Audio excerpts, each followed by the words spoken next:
Hello buddy, how it's going. बताइए कैसा जा रहा आप लोगों का दिन, कैसी चल रही है प्रिपरेशन। आई होप कि बहुत ही अच्छे चल रही होगी। तो आइए शुरू करते हैं हम लोग। डेली शुरू करना है ना। तो आज सुबह आरंभ करते हैं हम लोग डियर से। You my dear, let's see the deer. ये वाले कौन सा डियर है? ये डियर है ना। तो डियर जो हिरन जो है, ठीक है, बहुत तरह के होते हैं, बहुत टाइप्स के होते हैं जो अपन को देखना है। जैसे कि स्पॉटेड डियर। स्पॉटेड क्या यार, बोर्ड क्रैक हो गया क्या? स्पॉटेड डियर, ठीक है। Sambar, sambar deer, spotted deer, sambar deer. और एक है swamp, swamp deer, musk, Elon Musk वाला मस्क डियर। तो ये सारे डियर हम लोगों को देखने हैं। Spotted deer, sambar deer, swamp deer, musk deer, ठीक है। अब एक एक करके सबका थोड़ा थोड़ा कुछ लेट्स सी देयर कैरेक्टरिस्टिक्स। क्या हम लोग इनके बारे में याद रख सकते हैं या याद रखना चाहिए हम लोगों को। Spotted deer, sambar deer, swamp deer, musk deer. अच्छा, आप लोगों को पता है कौन सा डियर सबसे ज़्यादा पाया जाता है? कौन सा डियर सबसे ज़्यादा पाया जाता है? Spotted, spotted, spot. सब कौन सा डियर सबसे ज़्यादा स्पॉट होता है? तो स्पॉटेड डियर। ये जो अपना स्पॉटेड डियर है, it is over populated. They are over populated, बहुत ज़्यादा पॉपुलेशन है इसका भारत में। तो बताइए, अगर बहुत ज़्यादा पॉपुलेशन है तो क्या ये आपको वल्नरेबल होगा, क्रिटिकली इंडेंजर्ड होगा, IUCN स्टेटस वगैरह ये सब तो नहीं होगा ना। बहुत ज़्यादा पॉपुलेशन है तो भाई साहब ये लीस्ट कंसर्न, इसका IUCN स्टेटस क्या होगा? Least concern. मान के चलो दो स्टेटमेंट साथ में दे कि spotted deer, the most common type of dear found in India is spotted deer and it is, दूसरा स्टेटमेंट में इट इज़ क्रिटिकली इंडेंजर्ड या इट इज़ इंडेंजर्ड, तो गलत है।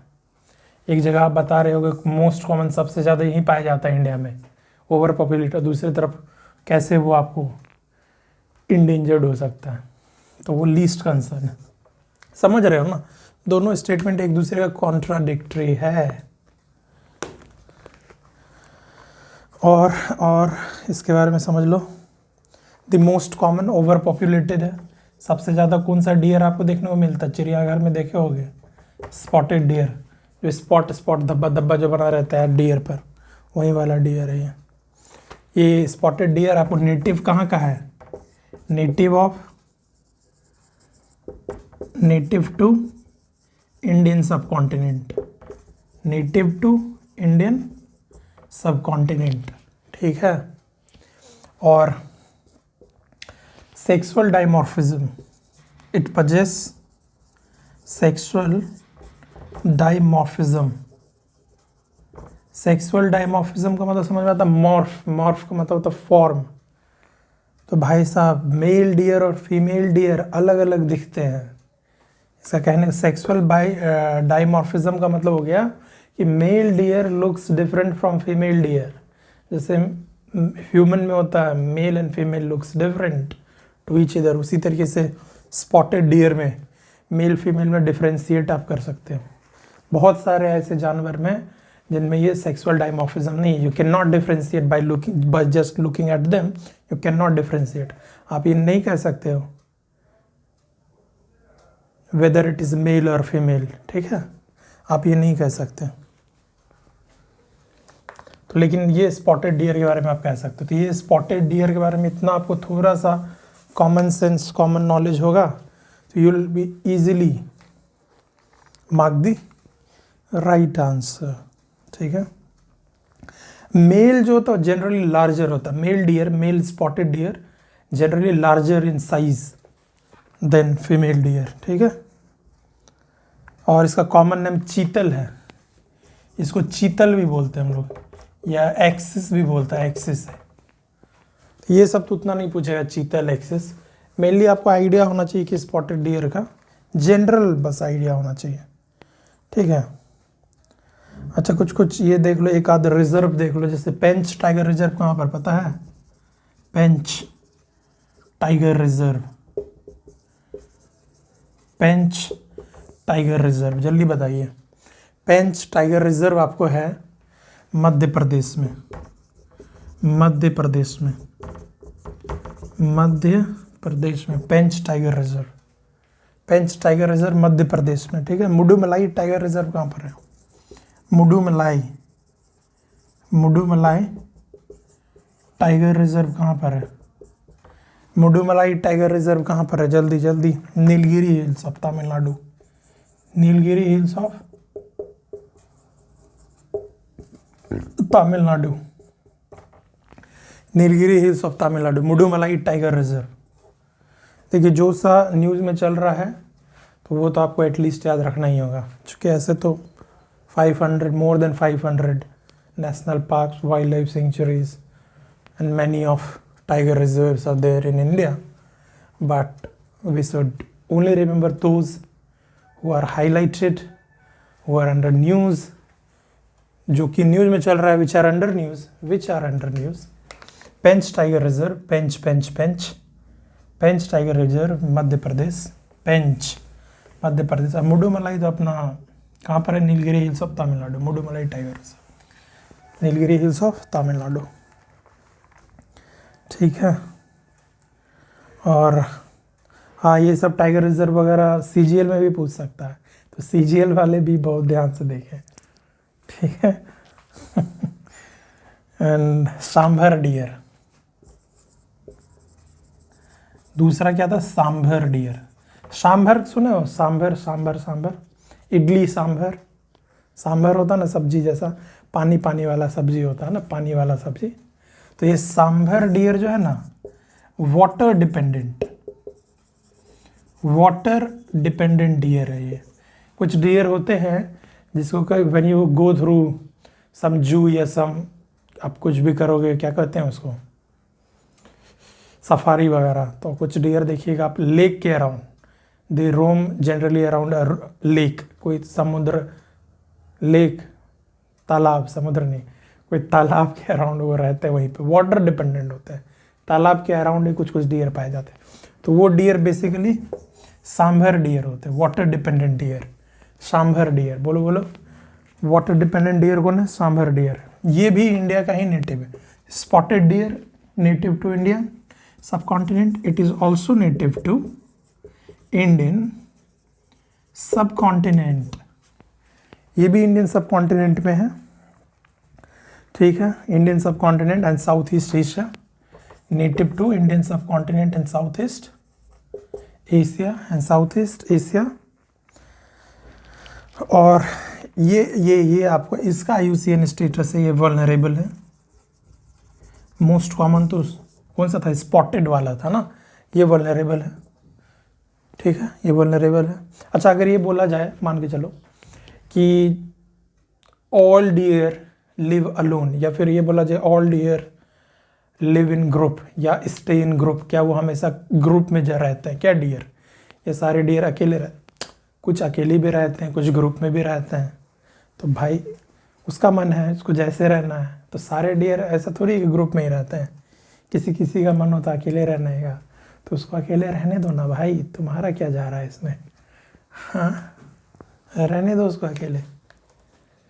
तो सांभर डियर वाटर डिपेंडेंट, तो डियर ग्रुप्स में भी रहते हैं, अलोन भी रहते हैं। ठीक है। Now the third one is swamp. Swamp अपने सिंग से ये स्वैम्प कर देता है। 12 सिंगा बोलते हैं इसको, 12 सिंग जिसको होता है ना, 12 सिंगा, 12 सिंग वाला जो होता है उसको स्वैम्प डियर, 12 सिंगा, ठीक है। Swamp dear, swamp dear. ये ज़्यादातर ये जो 12 सिंगा है जिसको स्वैम्प डियर बोलते हैं, ये आपको पता कहाँ पाया जाता है सबसे ज़्यादा? Kanha national park. Kanha national park कहाँ पर है बताइए?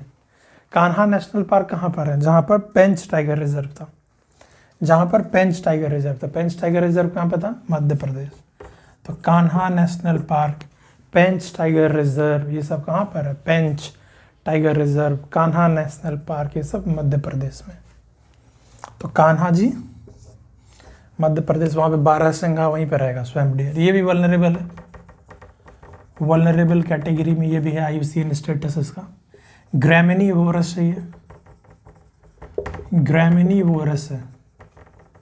ग्रैमिनीवोरस मतलब समझ रहे हैं, जो grass, they feed on grass, घास वास खाते हैं केवल, स्वैम्प डियर। हार्बिवोरस है, ग्रैमिनीवोरस है। अच्छा ये नॉकटर्नल नहीं है, ये नॉकटर्नल नहीं है, ऐसा नहीं है कि रात में जगता है ये डियर, नहीं, भूल से भी मत सोचना। स्वैम्प डियर नॉकटर्नल नहीं है भाई। मालाबार सिबेट वो था नॉकटर्नल, ये नहीं है, ठीक है। और ठीक है, ठीक है, स्वैम्प डियर हो गया। 12 Singha Kanha national park, 12 Singha swamp dear आए तो कान्हा नेशनल पार्क आ जाना चाहिए दिमाग में, अपने आप आ जाना चाहिए, ठीक है। कान्हा नेशनल पार्क, अगर कान्हा नेशनल पार्क कोई बोले तो समझ में आ जाना चाहिए 12 Singha swamp dear. And the last one is Musk, musk deer, Elon Musk, बड़ा उसको स्पेस का शौक है, एकदम स्पेस, हाई एल्टीट्यूड पर, ठीक है। तो उसी तरीके से मस्क डियर भी ना अल्पाइन हिमालयन रीजन में रहता है, अल्पाइन हिमालयन रीजन में पाया जाता है। ये पहाड़ों पर, एकदम पहाड़ ऊंचाई पर, जैसे इलॉन मस्क स्पेस पर, वैसे ही musk deer alpine Himalayan ranges में पाया जाता है, जहाँ पहाड़ी इलाका जो होता है वहाँ पर अल्पाइन वेजिटेशन में, अल्पाइन हिमालयाज में मस्क डियर पाया जाता है, मस्क। तो ऐसे याद रख लो भाई इसको, जैसे कि कहाँ का अल्पाइन हिमालयन रीजन में कौन कौन सा? उत्तराखंड होगा, UK उत्तराखंड होगा, हिमाचल प्रदेश होगा, आपका जम्मू एंड कश्मीर होगा, जहाँ जहाँ हिमालय है उसके अल्पाइन हिमालयन रीजन में आपको मस्क डियर मिलेगा। कौन सा? Musk deer. एग्जांपल देखोगे, जैसे अस्कोट वाइल्ड लाइफ सेंचुरी कहाँ पाया जाता पता है? जैसे कि आपको अस्कोट वाइल्ड लाइफ सेंचुरी और Gangotri wildlife sanctuary, Askot wildlife sanctuary and Gangotri wildlife sanctuary. तब भाई ये कहाँ पर है? ये स्कोट जरूर कोई पहाड़ी इलाका में होगा, उत्तराखंड में है। गंगोत्री ग्लेशियर कहाँ था? उत्तरकाशी डिस्ट्रिक्ट ऑफ उत्तराखंड, कल ही बताएं। तो गंगोत्री वाइल्ड लाइफ सेंचुरी भी UK यानी कि उत्तराखंड में है। तो यहाँ पर आपको मिलेगा मस्क डियर। समझ में कैसे याद करोगे? Musk deer, Elon Musk space, ये भी मतलब कि एल्टीट्यूड पर अल्पाइन हिमालयन रीजन में। तो गंगोत्री ग्लेशियर जहाँ पर है वहीं पर गंगोत्री वाइल्ड लाइफ सेंचुरी है। And then Askot wildlife sanctuary भी आपको उत्तराखंड में है। ये कहाँ पे? पित्तौड़गढ़ उत्तराखंड के पित्तौड़गढ़ में है। पित्तौरागढ़ या पित्तौड़गढ़ जो भी बोलो, व्हाटएवर, पित्तौड़गढ़ UK उत्तराखंड। ये तो उत्तरकाशी डिस्ट्रिक्ट है। तो मस्क डियर के बारे में पता चल गया हम लोगों को, ठीक है। बेसिक आइडिया लग गया डियर के बारे में। डियर के बारे में बेसिक आइडिया क्या है? स्पॉटेड डियर, अच्छा बहुत कॉमन है, जो जनरली देखने को मिलता है। स्वैम्प डियर, स्वैम्प, अच्छा 12 सिंघा कान्हा नेशनल पार्क, इतना ही रहना चाहिए। और कौन सा था आपको बताइए? मस्क डियर, अच्छा वो वाला है, हिमालयन रीजन वाला है, स्कोट वाला, गंगोत्री वाला, ठीक है। और एक रह गया आपका, बताइए कौन सा रह गया? स्वैम्प, एक ये वाला सांभर डियर, वाटर डिपेंडेंट, ठीक है। हाँ, तो ये हो गया अपना। और अच्छा ये बताइए कुछ कुछ, जैसे मानस नेशनल पार्क। मानस नेशनल पार्क कहाँ पर है? मानस, पहले तो मानस के बारे में पता होना चाहिए। मानस क्या है बताइए? मानस जो है ब्रह्मपुत्रा का ट्रिब्यूटरी है, ब्रह्मपुत्रा रिवर का ट्रिब्यूटरी है मानस। तो मानस नेशनल पार्क कहाँ पर है? ब्रह्मपुत्रा नॉर्थ ईस्ट उधर, तो आसाम में है मानस नेशनल पार्क, आसाम में। और ये पता है आपको, यूनेस्को वर्ल्ड हेरिटेज साइट है, यूनेस्को वर्ल्ड हेरिटेज साइट है। It falls under UNESCO world heritage site Manas national park. ठीक है, यूनेस्को वर्ल्ड हेरिटेज साइट है, याद रखिएगा। क्वेश्चन अगर आएगा which one of the following या which among the following falls under the category of UNESCO world heritage site, 2-4 रहेगा। अगर उसमें मानस नेशनल पार्क रहेगा तो भैया उसको अपने आंसर में रखना। ठीक है, एक ये बताओ, किशनपुर वाइल्ड लाइफ सेंचुरी कहाँ पर है? किशनपुर वाइल्ड लाइफ सेंचुरी, तो पता है रवि किशन कहाँ का है? भोजपुरी का हीरो है ना रवि किशन। तो ऐसे मतलब मेरे को लगता था पहले कि वो अपना बिहार का है, लेकिन साला वो सॉरी लेकिन वो बिहार का नहीं है, वो आपको यूपी का है।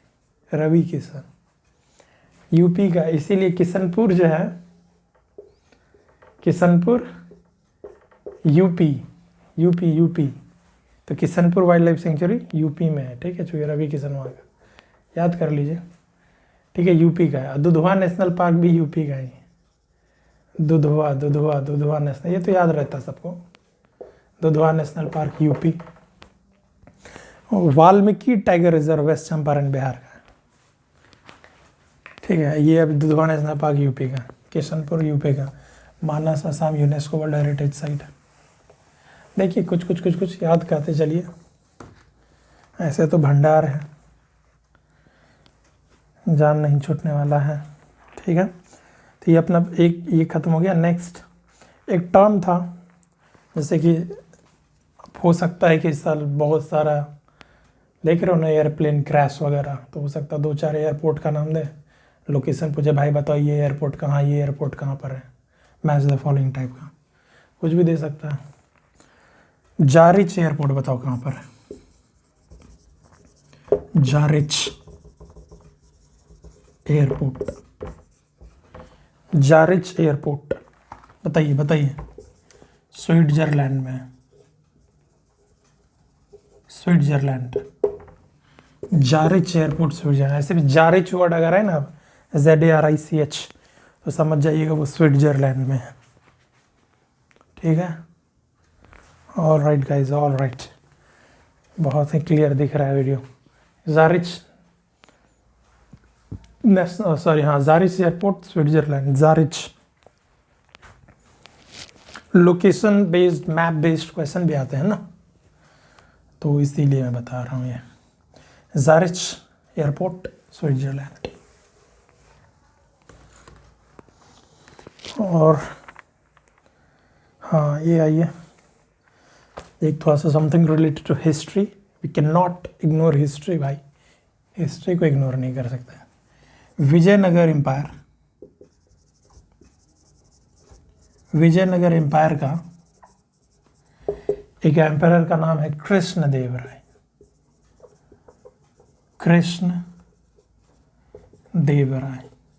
पता ही होगा आप लोगों को, Krishnadevaraya.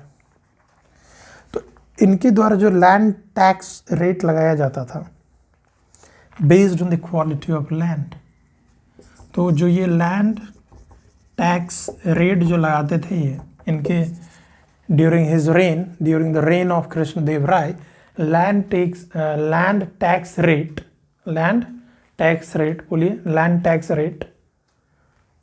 was based on the quality of land. कि suppose if land is wetland, तो it's very obvious कि उस पर ज़्यादा land tax rate लगेगा। ठीक है, तो based on the quality of land, समझ रहे हो ना, बस समझो, याद करो, based on the quality of land। Wet land है तो ज़्यादा टैक्स रेट लगेगा, ज़्यादा रेवेन्यू कलेक्ट करेगा। ड्राई लैंड है, फर्टिलिटी कम है लैंड का, so land tax rate will be lower, would be lower होगा। और दूसरा पता है, जो भी प्राइवेट ओनर्स वगैरह जो थे, प्राइवेट ओनर्स वगैरह, ये इंडस्ट्री वगैरह में जो काम करते थे, इंडस्ट्री के ओनर वगैरह जो थे, उन पर भी टैक्स लगाते थे कृष्णदेव राय, इंडस्ट्री टैक्स। तो उनके समय भी था इंडस्ट्री टैक्स। तो अगर ये कृष्णदेव राय का देखो, क्वालिटी ऑफ लैंड के बेस पे लैंड टैक्स रेट लगा रहा है, लेवी कर रहा है, और प्राइवेट ओनर्स पर भी इंडस्ट्री टैक्स लेवी कर रहा है। ठीक है, तो Vijayanagar empire, Krishnadeva Raya, land tax rate based on the quality, private owners भी they would also have to pay industry tax. अच्छा ये बताइए, लैंड रेवेन्यू टैक्स जो है अपना, ये लैंड रेवेन्यू टैक्स, उसी को हम लोग लैंड टैक्स भी बोलते हैं, या फिर उसी को हम लोग प्रॉपर्टी टैक्स भी बोल देते हैं। ठीक है, land revenue tax, land tax या फिर property tax, they are levied and collected by state government. State government लगाती है, ये कौन लगाती है? स्टेट गवर्नमेंट, सेंट्रल गवर्नमेंट नहीं। ऑप्शन में अगर रहेगा आपका कि they are levied and collected by central government, तो रॉन्ग है भाई। तो आप देखते हो ना, म्यूनिसिपैलिटीज़ वाले आते हैं, वो कलेक्ट करते हैं, या आपको जाना होता है म्यूनिसिपैलिटीज़ में, अपने local municipal corporation, municipal commission, जो भी व्हाटएवर आपका रीजन जिस तरीके का, उस बेस पे कोई अर्बन लोकल बॉडीज़ होगा वहाँ पर, तो उनका वही सोर्स ऑफ इनकम ही है। तो ये स्टेट गवर्नमेंट लगाती है। ठीक है, वो लगाती है land revenue tax, land tax, property tax, state government लगाती है, ये याद रखिएगा। लेकिन corporate tax, income tax, integrated GST, IGST, जो inter state goods and services के बीच में जो, समझ रहे हो ना, तो वो सारा टैक्स कौन लगाता है? Central government. Corporate tax, income tax, IGST, आई का मतलब इंटीग्रेटेड, IGST इंटीग्रेटेड का मतलब क्या, मान के चलो कि किसी एक स्टेट में मैन्युफैक्चरिंग हुआ, कोई प्रोडक्ट बना और दूसरे स्टेट में कंजम्पशन हो रहा है, तो IGST सेंट्रल गवर्नमेंट लगाएगी, और जो टैक्स कलेक्ट होकर आएगा will be equally divided between the centre and the state where the products are being consumed. जहाँ पर प्रोडक्ट्स कंज्यूम हुआ है उस स्टेट और सेंटर के बीच में इक्वल डिवाइड होगा IGST। CGST तो होता ही है, SGST होता ही है, पता ही होगा आप लोगों को। ठीक है, तो कहने का मतलब यही था।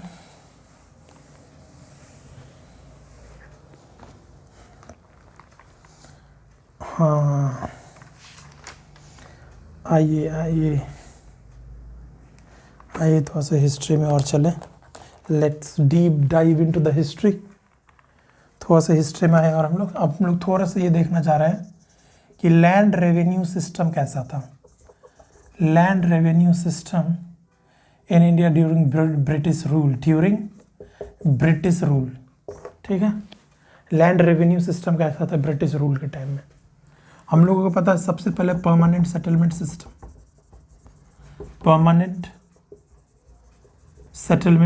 था 1793, 1793 में आया था। किसने लाया था ये?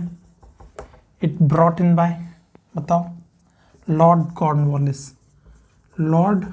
कॉर्नवालिस ने इसको इंट्रोड्यूस किया था। It was introduced by Lord Cornwallis. Permanent settlement system 1793 ईस्वी भी याद रखिएगा, क्योंकि ईस्वी में भी कुछ कभी कभी पूछा जाता है। लॉर्ड कॉर्नवालिस कहाँ पर आया था पता है? कहाँ पर ये इंट्रोड्यूस किया गया था? बेसिकली बिहार बंगाल वाले रीजन में it was introduced by Lord Cornwallis in the region of Bihar Bengal वाले रीजन में। ठीक है, तो इसमें था क्या भाई परमानेंट सेटलमेंट सिस्टम में कि अमाउंट फिक्स करिएगा, इतना लैंड रेवेन्यू तो ब्रिटिश सरकार को भेजना है। Amount of land revenue is fixed, permanent था। फिक्स्ड मतलब परमानेंट लैंड रेवेन्यू। तो कैसे परमानेंट किया ये देखिए।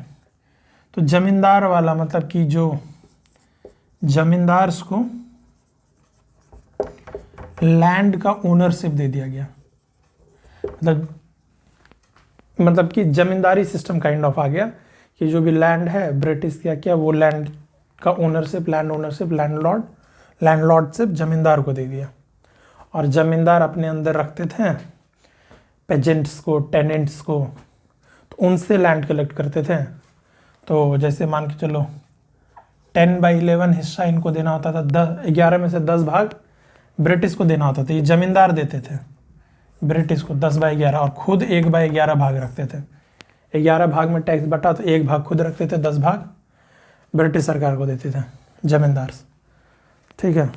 हाँ, अब क्या है इसमें कुछ प्रॉब्लम क्या था कि मान के चलो थोड़ा सा उनको एक्सप्लॉइटेशन करना, इनको ज़्यादा अगर कमाना होगा जमींदार को तो वो क्या करेंगे, और ज़्यादा टैक्स कलेक्ट करेंगे। उनको तो 10 हिस्सा मिलेगा, 11 हिस्सा फिक्स था अमाउंट की, इतना रुपए देना है बस। उसके अलावा और तुम जितना कलेक्ट करना है करो कलेक्ट। एग्रीकल्चरल प्रोडक्टिविटी बढ़ाओ, प्रोडक्शन बढ़ेगा, जो भी सरप्लस होगा तुम रखो उतना। हमसे मतलब ब्रिटिश बोल रहा है सरप्लस से हमको मतलब नहीं, इतना अमाउंट फिक्स है, इतना मेरे को भेजो बस, यही है परमानेंट। तो जमींदार बोला ठीक है, प्रोडक्टिविटी बढ़ाकर जो सरप्लस आएगा अपना रखेंगे। प्रोडक्टिविटी तो बढ़ नहीं रहा था, फिर भी ज़बरदस्ती टैक्स बढ़ा रहे हैं। बेचारे जो भी पेजेंट थे वो टेनेंट्स बनते जा रहे हैं, लैंडलेस होते जा रहे हैं, ज़मीनें उनका सारा जो था लैंडलेस हो गया वो लोग। तो ये प्रॉब्लम था परमानेंट सेटलमेंट सिस्टम में। ठीक है, तो बिहार बंगाल इतना हल्का सा कहानी रहना चाहिए दिमाग में। अच्छा, ये था परमानेंट सेटलमेंट सिस्टम, हाँ यही था। इसमें एक बात और है, अगर बोला जाए कि परमानेंट सेटलमेंट सिस्टम हेरिडिटरी था, तो हेरिडिटरी था until the tax was paid to the government.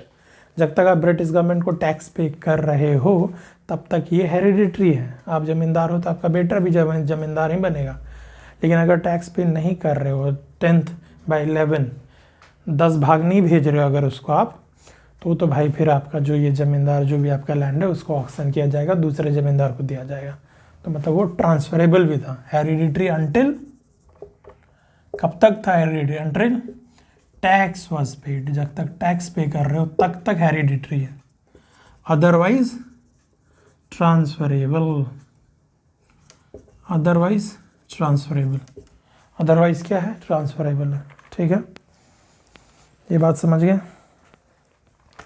ये सब किसके अंदर बता रहे हैं भाई? Permanent settlement 1793। ठीक है, अगला आइए 1793 के बाद आइए 1820 में। 1793 के बाद 1793 खत्म, अब आइए 1820 में रैयतवारी सिस्टम।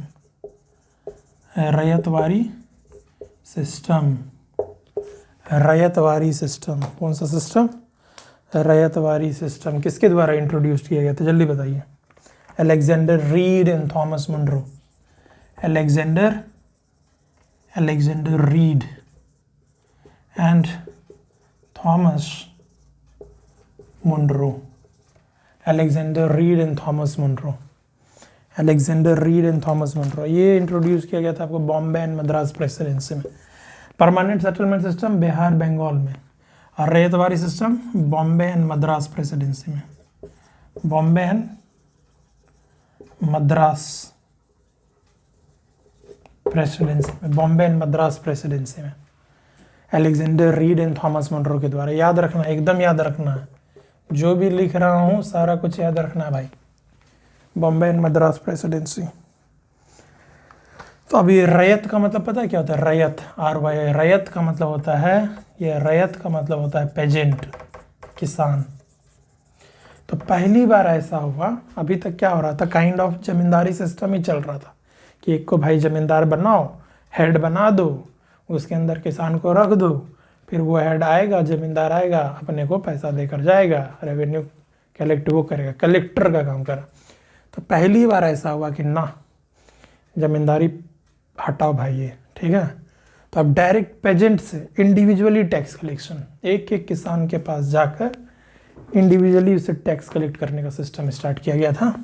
आइडिया था ये इनका, लेकिन Alexander Read and Thomas Munro का ryotwari system Bombay and Madras presidency में। फिर बाद में धीरे धीरे करके अपना बिहार बंगाल में भी आया, ठीक है। तो ये लेकिन परमानेंट नहीं था।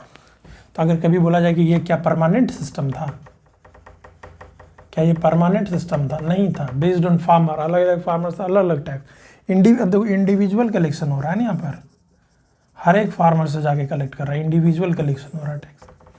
तो सबसे बराबर थोड़ी लेगा। मेरे पास 1 कट्ठा ज़मीन है, आपके पास 1 बीघा ज़मीन है, तो कैसे दोनों आदमी बराबर टैक्स देंगे बताइए आप ही?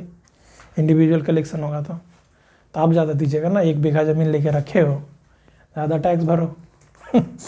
ठीक है, हाँ। तो परमानेंट नहीं था। वैसे कॉमन सेंस भी लगा सकते हो, तो ये रिवाइज होते रहता था। लेकिन अब देखिए उसमें तो क्या था, जमींदार मेन प्रॉब्लम था। परमानेंट सेटलमेंट सिस्टम में क्या था, लैंड ओनरशिप किसको दे दिया गया? जमींदार को दे दिया गया। इसमें लैंड ओनरशिप किसको दिया गया? हर एक पेजेंट को, भाई ये तुम्हारा जमीन है, ये तुम्हारा जमीन है, तुम्हारा, तुम अपने जमीन के मालिक हो। लैंड ओनरशिप, चलो जब लगता है कि हाँ लैंड ओनरशिप मेरे पास आ गया तो मुसीबत ख़त्म। मुसीबत तो ख़त्म भाई, लेकिन नया मुसीबत आ गया इसमें। पता है क्या आ गया नया मुसीबत?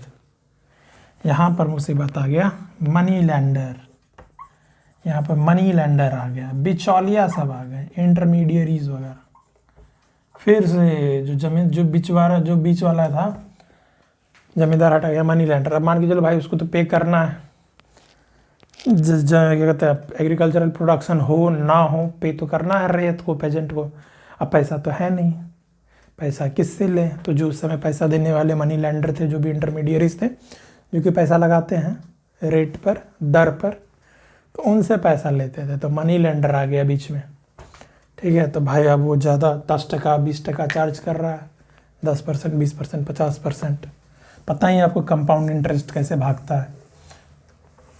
आप कंपाउंड इंटरेस्ट लगाओगे तो कैसे पता चलेगा किसान भाइयों को, बताइए आप ही, ठीक है। तो ये मनी लैंडर वाला जो थे ना, वो आकर दिमाग ख़राब कर दिया किसानों का।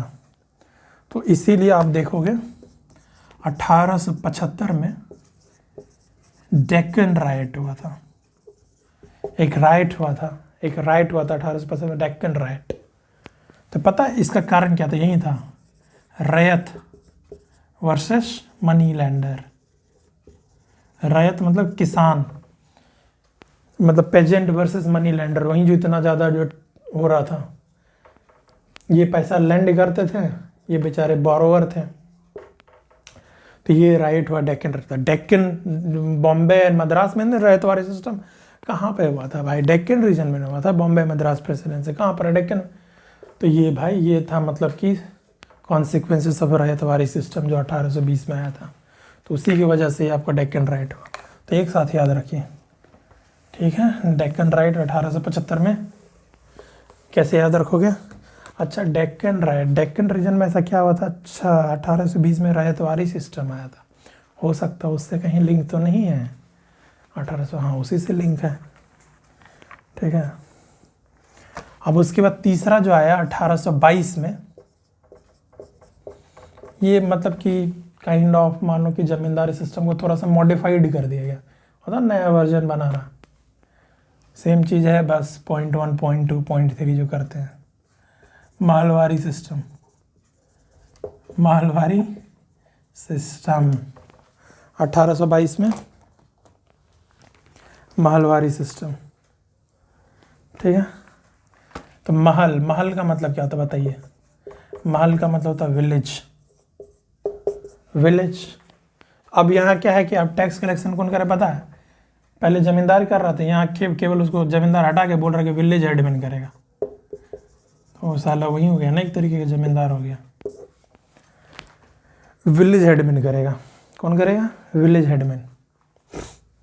तो महल का मतलब होता है महल, महल मान के चलो बहुत महल है तो गांव हो गया विलेज। महल का मतलब विलेज, ठीक है। बहुत ज़्यादा मतलब घर घर घर घर तो मिलकर गांव बन गया महल का मतलब। तो विलेज से रिलेटेड, तो विलेज हेडमैन यहाँ पर टैक्स कलेक्शन करेगा। तो वहीं पे विलेज हेडमैन काइंड ऑफ तुमको वो बन गया, जमींदार बन गया, जमींदार बन गया ना। तो ये कहाँ पे हुआ था मालवारी सिस्टम? तो अपना नॉर्थ इंडिया गंगैटिक प्लेन में, नॉर्थ इंडिया में गंगा प्लेन में, गेंजेटिक या गेंगेटिक वॉटेवर, गेंगेटिक प्लेन में, ठीक है, नॉर्थ इंडिया गेंगेटिक प्लेन में। विलेज हेडमैन महलवारी सिस्टम 1822 में। तो ये भी आपको परमानेंट नहीं था, ये परमानेंट सिस्टम नहीं था, ठीक है।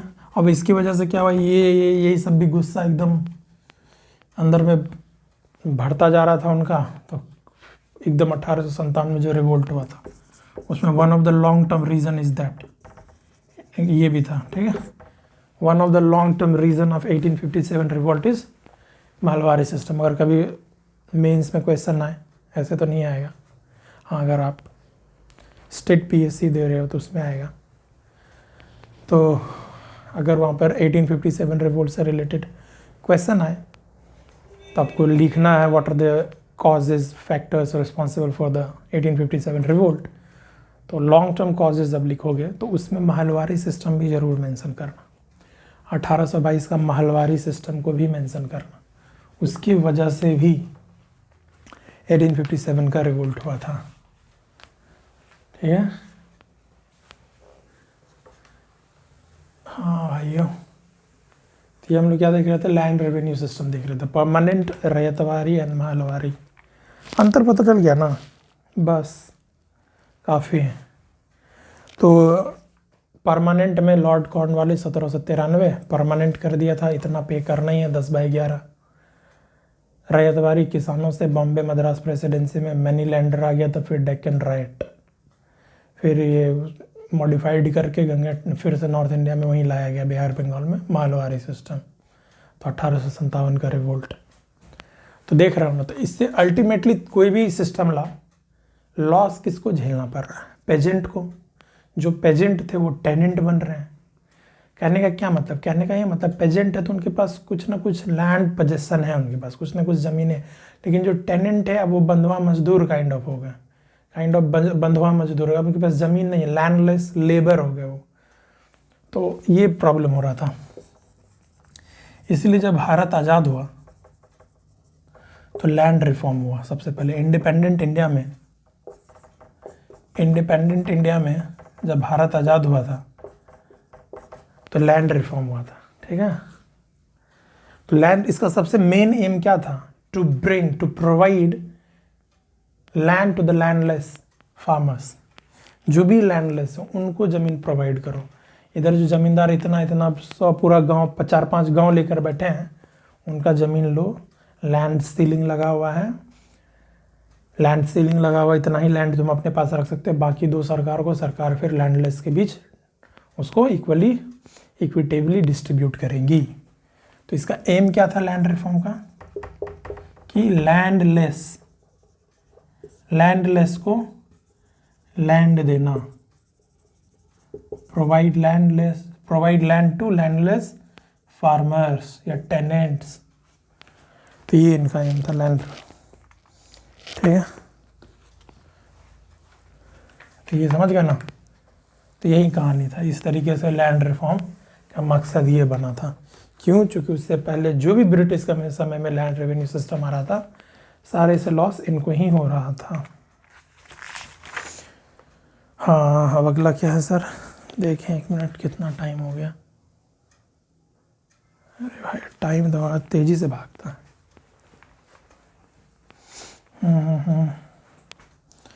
आइए इसको थोड़ा सा बताने के लिए तो बहुत कुछ है, चलिए बताते हैं। अभी पता क्या हुआ है, रेपो रेट को रिड्यूस किया गया है। आरबीआई ने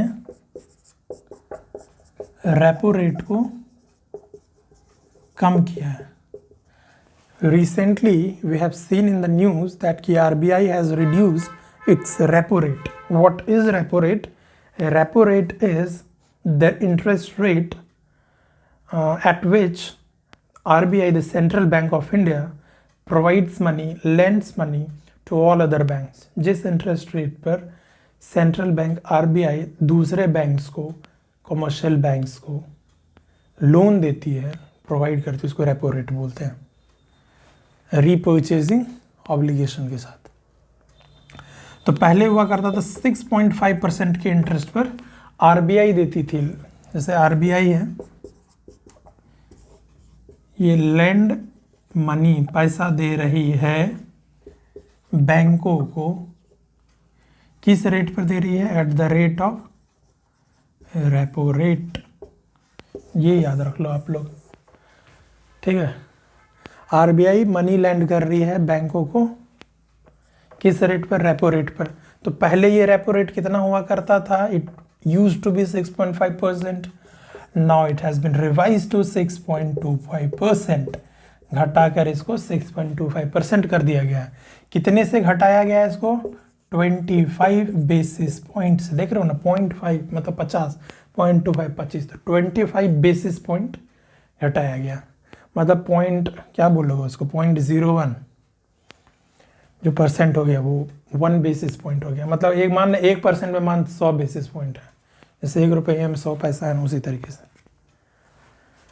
तो 25 बेसिस पॉइंट से इसको रिड्यूस किया गया आरबीआई। तो आरबीआई बेसिकली नहीं करती है, आरबीआई का जो एमपीसी है, 6 मेंबर का जो एमपीसी है, monetary policy committee under RBI, 6 member का है, 6 मेंबर का, जिसमें 3 तो आरबीआई के मेंबर्स होते हैं, governor including governor, RBI governor.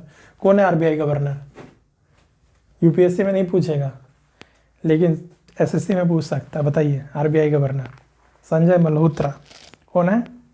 Sanjay Malhotra है, याद रखिएगा। RBI governor Sanjay Malhotra. BPSC में भी पूछ सकता है, संजय मल्होत्रा। वो तो कुछ भी पूछ देता है भाई, जो आप नहीं भी सोचोगे।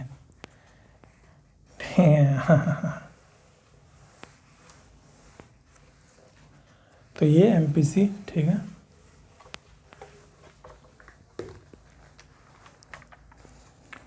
हाँ, तो अभी वो क्या कह रहा है, आरबीआई गवर्नर का भी एडवाइस चल रहा है कि दे एडवाइस ही कौन?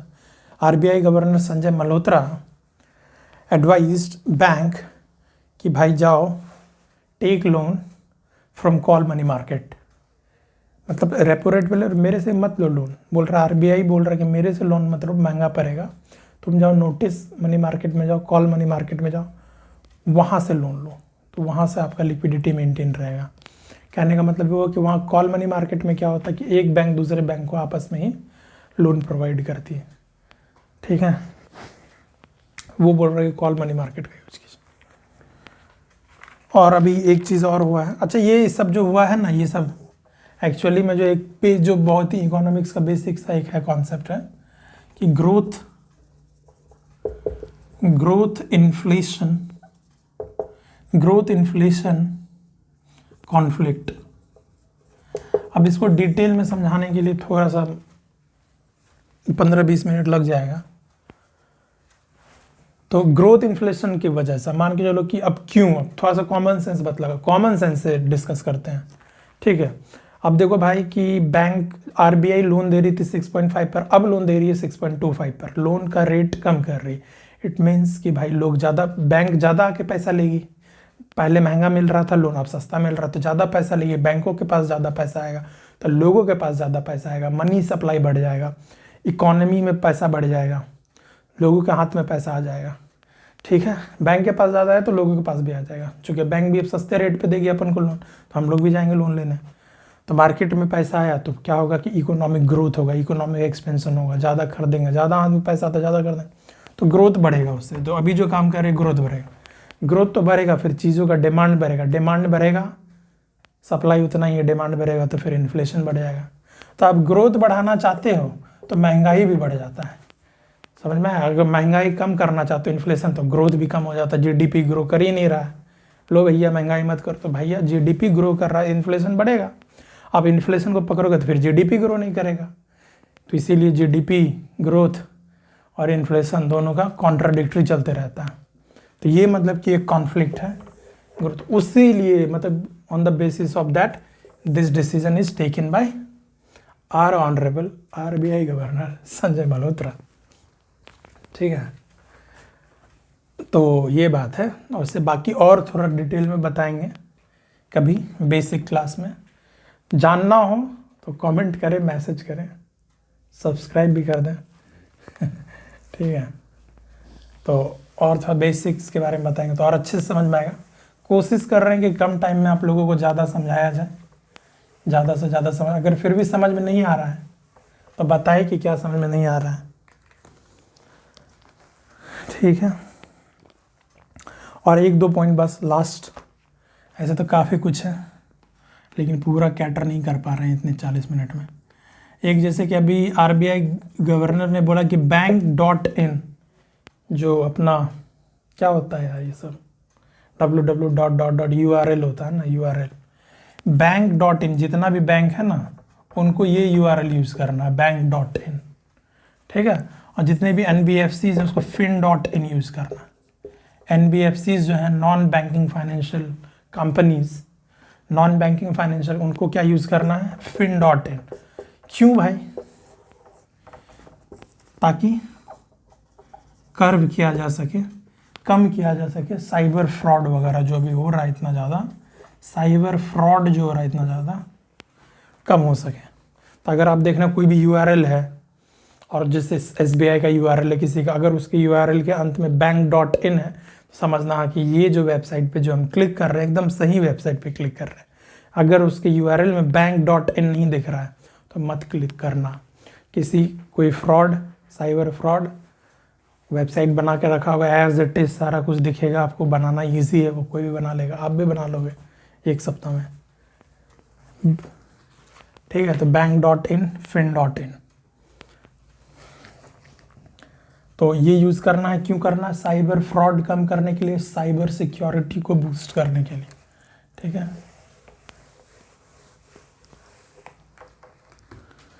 सो आई थिंक दोस्तों the length of the videos goes higher and higher, बहुत ज़्यादा लेंथ बढ़ रहा है वीडियो का। इतने में ही कोई नहीं देखते हैं 40 मिनट में, 2 घंटा 40 मिनट का कैसे बना सकते हैं फिर। तो थैंक यू दोस्तों, जय हिंद, जय भारत।